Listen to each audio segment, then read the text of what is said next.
जीवन को अगर नहीं समझेंगे, मैं कौन हूँ, मेरा क्या है, संसार क्या है, और हमें इस भूभाग में, इस धरती पे हमें जो जन्म मिला है ये क्यों, आखिर क्या सिर्फ खाने और भोगने के लिए? अगर जो खाने भोगने में और पशु जीवन में अंतर ही नहीं रहा, दोनों वही काम करते, हम भी वही करते रहा, जानवर भी वही करते। और जब जानवर और मनुष्य दोनों एक तरीके करते हैं तो फिर क्यों कहा गया है कि बड़े भाग्य मानुष तन पावा? इसलिए बड़े भाग्य अगर मानुष तन पावा, अगर बड़े भाग्य से हमें मनुष्य का तन मिला है तो बड़े भाग्य से हमें जीवन का तन, जीवन को समझने का सौभाग्य भी मिला है।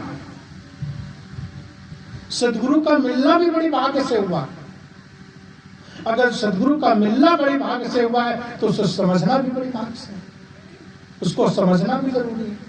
एक एक बात, सदगुरु कबीर साहब की एक एक बात अमूल्य है। एक साखी की एक साखी में 4 अर्धाली होती, 4 अर्धालियों में से एक एक साखी का एक एक अर्धाली एक एक ग्रंथ बनने के लायक होती। आप एक बात पे पूरा का पूरा जीवन व्यतीत हो जाएगा। सदगुरु कबीर साहब कहते हैं कि बहुत दुख की बात, बहुत दुख, इतना दुख संसार में है कि साहब 3 बार उसको कहते हैं। बहुत दुख तब बचे हो जब राम ही जानना, अपने अंतर्मात्मा को जान लेंगे तब हम दुख से बचने का प्रयास कर सकेंगे। प्रश्न भी करते हैं शायद और उत्तर भी देते हैं। तब बचे हो जब राम ही जानी, इतने में भी नहीं, राम को जान भी लोगे, समझ भी लोगे, तब भी नहीं बचोगे। फिर क्या कहते हैं, राम ही जान युक्त जो चलई, राम ही जान युक्त जो चलई, युक्ति ते फंदा नहीं पड़ेगा।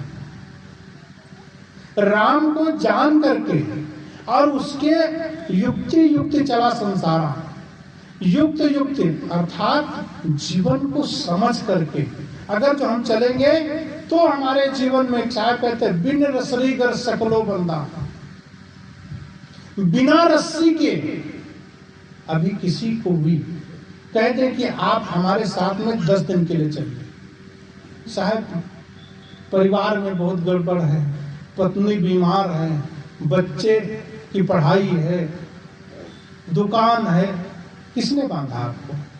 हमने बांधा है? नहीं, आपने परिवार को बनाया है, आप ही खुद स्वयं बंधे हुए। बिन रसरी गर सकलो बंधा, तासो बंधा लो, बिना रस्सी के सारा संसार बंधा है। किसी के गले में किसी ने रस्सी नहीं बांधी, आपने हंस करके गले में रस्सी बांधी, आपने हंस करके शादी की, आपने हंस करके बच्चे पैदा किए, और उन्हीं वही बच्चे बुढ़ापे में आपका साथ नहीं देते हैं तो आप रोते हैं, बच्चों से परेशान होते हैं। क्यों? या तो आपके शिक्षा में गड़बड़ी होगी या तो उसके संस्कार में गड़बड़ी होगी, जो आपको बच्चों के नाम पर रोना पड़ रहा। आपके बच्चे कैसे बिगड़ गए? संत गुरुजनों से मिलाया नहीं, उनको भक्ति सिखाया नहीं, या तो हमने भक्ति नहीं किया। आपकी सेवा क्यों नहीं करते बच्चे, आपके पैदा किए हुए बच्चे? या तो हमने अपने माँ बाप की सेवा नहीं किया, उन्होंने सीखा नहीं। सासू अगर जो घर में दीपक लगाती और बहू ब्याह करके आती है तो ऑटोमेटिक वो दीपक लगाएगी। अगर सासू अपने ससुर के पैर छूती, पति के पैर छूती, बड़ों के पैर छूती, आदर सत्कार अगर परिवार में होता तो बहू भी जो नई आई है वह भी वही काम करेगी। संस्कार आपके परिवार में अगर है तो संस्कार सीख जाएगी। आपके परिवार में वह आई बहू बनकर, और आप उसे अगर जो ढाल नहीं पा रहे तो आपकी कमी। क्योंकि आपका पूरा परिवार है, आपका बेटा है, आपकी पत्नी है, आपका पूरा परिवार है, 8-10 लोगों का परिवार आपका मेजॉरिटी, और वो बहू एक आपके घर पे शासन कर अपना चला रही है, तो इसका मतलब है कि आप उसके ऊपर सही संस्कार नहीं दे पा रहे। आपके परिवार की गुरुभक्ति क्यों नहीं उसको पड़ रही है? उसके परिवार में गुरुभक्ति की छाप पड़ना चाहिए।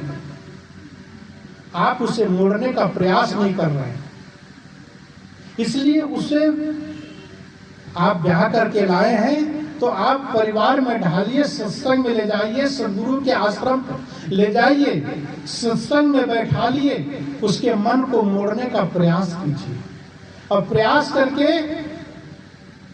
जीवन रूपांतरण कर दीजिए। हम किसी की सेवा अगर जब नहीं करेंगे तो हमारे बच्चे हमारी सेवा नहीं करेंगे, सीखेंगे ही नहीं। और जब जो चीज आदत डालो, अपने बच्चों को पैर छूने की आदत डालो, अपने बच्चों को प्रणाम करने की आदत डालो, सेवा करने की आदत डालो। जब तक हम आदत नहीं डालेंगे, आपको गुटखा खाने की आदत किसने डाला? आपको तंबाकू खाने की आदत किसने डाली? आपको बीड़ी पीने की आदत किसने डाली? आपने डाले।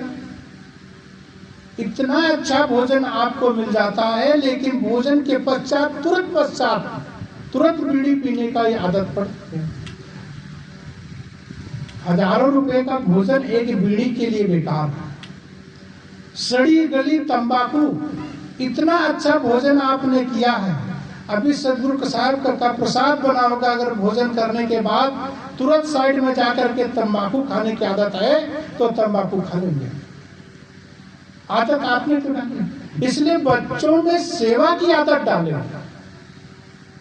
बच्चों में प्रणाम करने की आदत डाले। अच्छी आदत आपके जीवन को स्वर्ग में ले जाएगी। मनुष्य का तन इसलिए मिलता है, मनुष्य का तन इसलिए दुर्लभ है क्योंकि ये सब सारी चीजें मनुष्य के तन में स्वाभाविक है। ये सब चीजें कर सकते हैं, लेकिन पशुवत जीवन में ये चीजें नहीं है। वहां पर नई सोच नहीं हो सकती। इसलिए कहते हैं कि मानुष तन मिलना और सदगुरु का मिलना, संतों का मिलना, ऐसे सत्संग मिलना, गुरु की वाणी मिलना, ये दुर्लभ है। हर व्यक्ति सब कुछ सोच लेता है, स्वर्ग की कल्पना ऊपर करता है। मरने के बाद बंधुओं, मरने के बाद किसी ने आपको हमको बताया नहीं है कि वो स्वर्ग गया है कि नरक गया है। सदगुरु कबीर साहब कहते हैं, जीते जी स्वर्ग आपके जीवन में उतरना चाहिए। अगर जो जीते जी स्वर्ग आपके जीवन में न उतरा, 10 लोग आपके नाम को ये ना कहे, उसका जीवन तो भगवान स्वरूप है, उसका जीवन बिल्कुल भगवान। आप ही स्वयं कहते हैं, एक बालक तो भगवान का रूप होता है। क्यों बालक भगवान का रूप क्यों होता है? वो अपने आप को पूरा का पूरा समर्पण कर देता है माँ की गोद में। माँ की गोद में पूरा का पूरा समर्पण करता है। जब जीवन समर्पण करता है तब वो भगवान का रूप कहलाता है।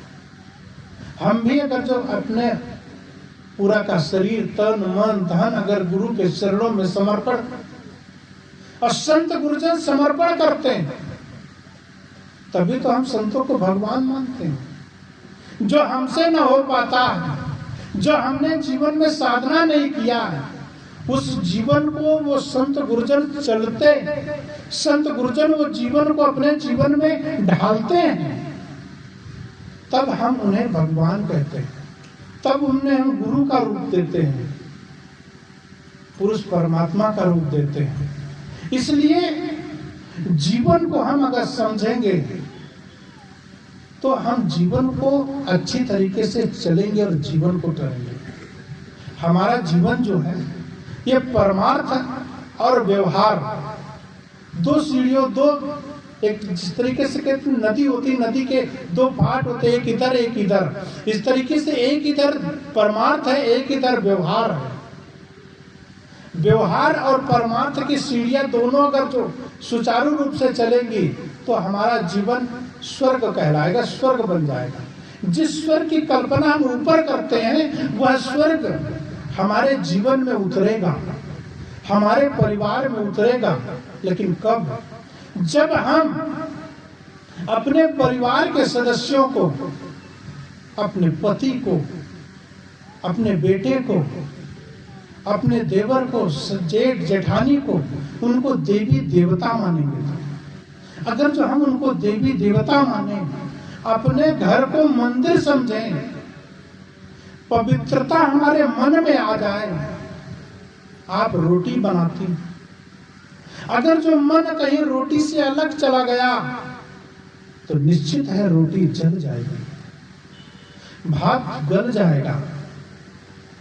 मन, साहब कहते हैं कि ये मन चंचल, ये मन चोर, ये मन शुद्ध ठठार, मन मन करते सुर नर मुनि जाने, मन के लक्ष्य द्वार। बहुत जल्दी, अभी हम सब लोग सत्संग सुन रहे हैं, मन की बात करें तो ये मन है या नहीं है ये पता नहीं है।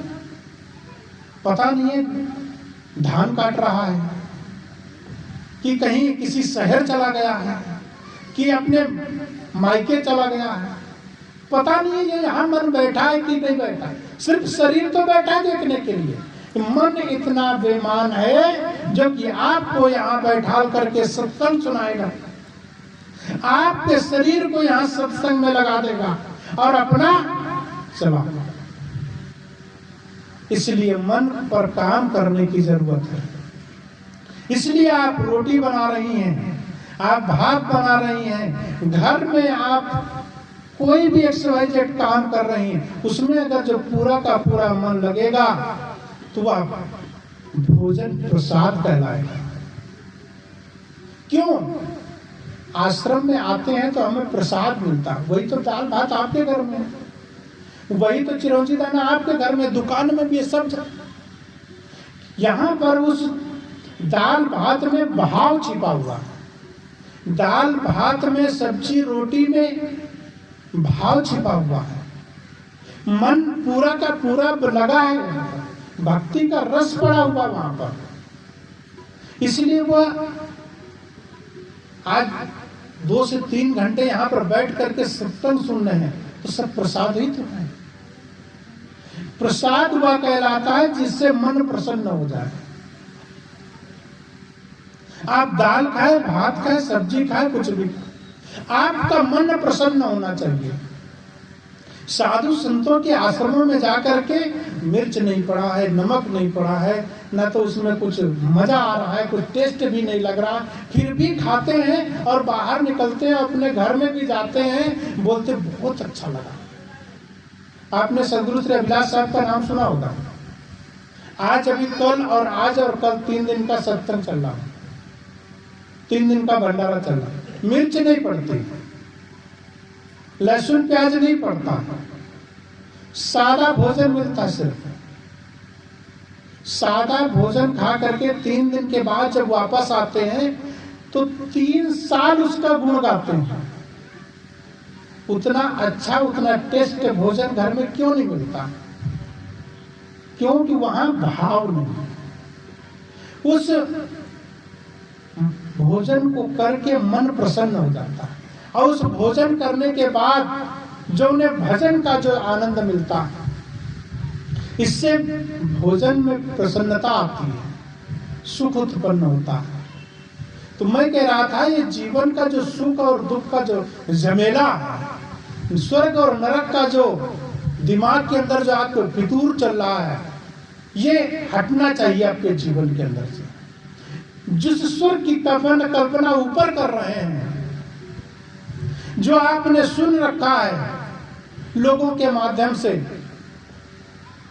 कि यहाँ पर आप अच्छा काम कर लें तो ऊपर में आपको स्वर्ग मिलेगा, मरने के बाद में स्वर्ग किसी को मिलता नहीं।